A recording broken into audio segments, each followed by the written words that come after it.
নমস্কার বন্ধুরা, আজ আমরা চলে এসেছি বাঁকুড়ার সবচেয়ে উঁচু পাহাড় বিহারীনাথ। একে পশ্চিমবঙ্গের আরাকু ভ্যালি বলা হয়। একদিকে সবুজ অরণ্য, অন্যদিকে শান্ত পরিবেশ আর তার সাথে মনোমুগ্ধকর প্রাকৃতিক দৃশ্য। আজ পাহাড়ে ট্রেকিং, মন্দিরে পুজো আর বনভোজন সব তথ্য থাকছে। চলুন শুরু করি। বিহারীনাথ পাহাড়টি বাঁকুড়া জেলা থেকে 57 কিলোমিটার এবং রানীগঞ্জ থেকে 24 কিলোমিটার দূরে অবস্থিত। আজ আমরা চলেছি প্রাইভেট গাড়িতে। আজ আমরা পিকনিক আয়োজন করার ফাঁকে ফাঁকে ঘুরে দেখব সমস্ত কিছুই।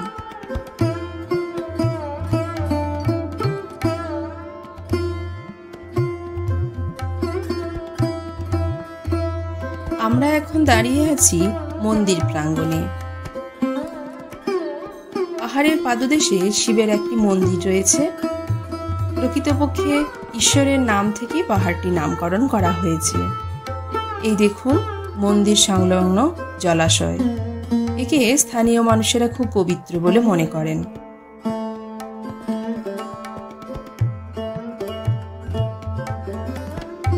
চলুন প্রবেশ করি মন্দিরে।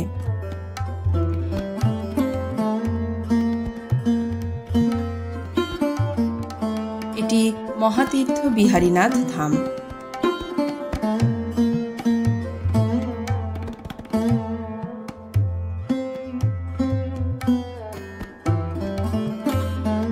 এই ধামে পরপর অনেকগুলি ছোট ছোট মন্দির আছে।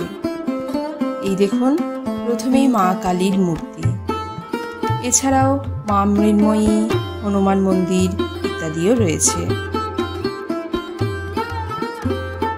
আর এই পাশে জয় বাবা বিহারীনাথ মন্দির। এখানে নিত্য পুজো হয়। ভিতরে দর্শন করি আসুন। এখানে শিবরাত্রির সময় বিশেষ উৎসব হয়, মেলাও বসে। এখন আমরা হাজির হলাম পাহাড়ে ওঠার জন্য। বিহারীনাথ পাহাড়ের উচ্চতা প্রায় 1480 ফুট, যা বাঁকুড়া জেলার মধ্যে সবচেয়ে উঁচু হলেও ট্রেকিংয়ের জন্য বেশ সহজ ও সুন্দর একটি জায়গা। এখানকার সবুজ বনভূমি, সরু পাহাড়ি পথ আর দূর থেকে ভেসে আসা পাখির ডাক সত্যি মন ছুঁয়ে যায়। যারা ট্রেকিং ভালোবাসেন তাদের জন্য এটি আদর্শ জায়গা, কারণ এই পাহাড়ে ওঠা খুব একটা কঠিন নয়।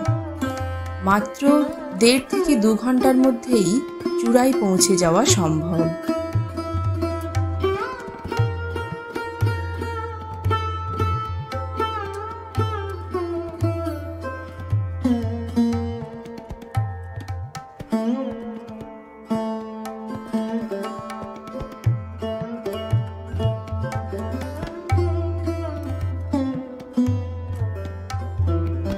পাহাড়ের পাদদেশে অনেকগুলি ছোট ছোট জলাশয় আছে, যেখানে প্রচুর পাখি দেখতে পাওয়া যায়। সকাল বিকেল এখানে এসে বসলেই প্রকৃতির সৌন্দর্য আরো ভালোভাবে উপভোগ করা যায়। আর আছে এখানে গুপ্ত ঝর্ণা, আম ঝর্ণা।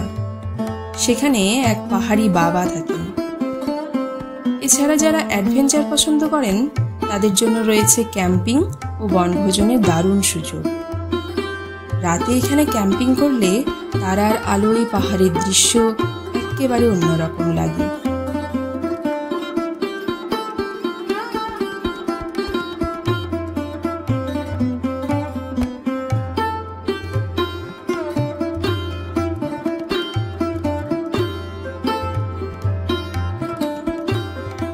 ট্রেকিং করতে করতে বেশ খিদে পেয়ে গেছে, আর এগোতে পারছি না। জলও প্রায় শেষ। ট্রেকিং করার সময় আপনারা অবশ্যই জল নিয়ে আসবেন। 457 মিটার আমাদের আজ ট্রেক করা হলো। এই ওপর থেকে নিচের দৃশ্য বেশ ভালো লাগছে। আরও উপরে উঠলে এই দৃশ্য আরও ভালোভাবে উপভোগ করা যেত। যাই হোক, এবার আমরা নামার পথ ধরলাম।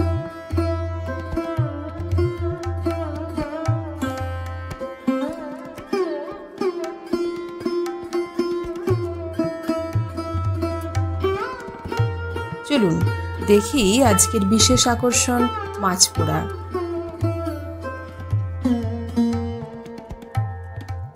এই দেখুন বনের শুকনো কাঠ পাতা পুড়িয়ে মাছ পোড়ানো চলছে। দারুণ লাগছে এই মাছ পোড়া। এবার আসল বনভোজন শুরু করছি।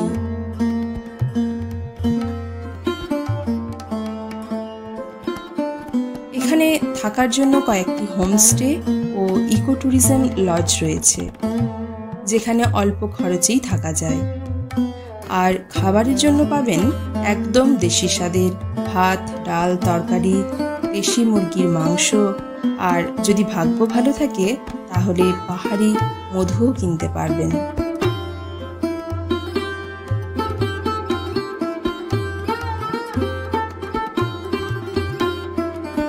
ফেরার পথে সূর্যাস্তের সময় গাড়ি দাঁড়িয়ে ছবি তুললাম। রাস্তার ধারের বুনো ফুল তুলেও খেলাম। এবার এই পাহাড়ি দৃশ্য মনের মণিকোঠায় বন্দি করে চলুন ঘরে ফিরি। বিহারীনাথ পাহাড় ভ্রমণের জন্য সবচেয়ে ভালো সময় হলো শীতকাল আর বসন্তকাল, কারণ তখন আবহাওয়াও ঠান্ডা থাকে আর প্রকৃতি থাকে তার সবচেয়ে সুন্দর রূপে। শীতকালে প্রচুর মানুষজন এখানে বনভোজন করতে আসেন, আর বসন্তে এলে দেখা যাবে রঙিন পলাশ ফুল। বসন্তে আপনি দেখতে পাবেন শিমুলের সাথে সর্বত্র পুষ্পিত পলাশ। বিহারীনাথ ভ্রমণে ট্রেন ও সরাসরি গাড়ি দুইভাবেই যাওয়া যায়। ট্রেনে আসানসোল লাইনে মধুকুণ্ডা স্টেশনে নেমে গাড়িতে আরও 15 কিলোমিটার দূরত্বে বিহারীনাথ। রানীগঞ্জ স্টেশনে নেমেও গাড়িতে পৌঁছানো যায় বিহারীনাথে। কাছাকাছি দর্শনীয় স্থান বিহারীনাথ পাহাড়ের কাছাকাছি জয়চণ্ডী পাহাড়, গড়পঞ্চকোট, শুশুনিয়া পাহাড় এবং বাঁকুড়ার অন্যান্য দর্শনীয় স্থান রয়েছে, যা একসঙ্গে ঘুরে দেখার সুযোগ পাবেন।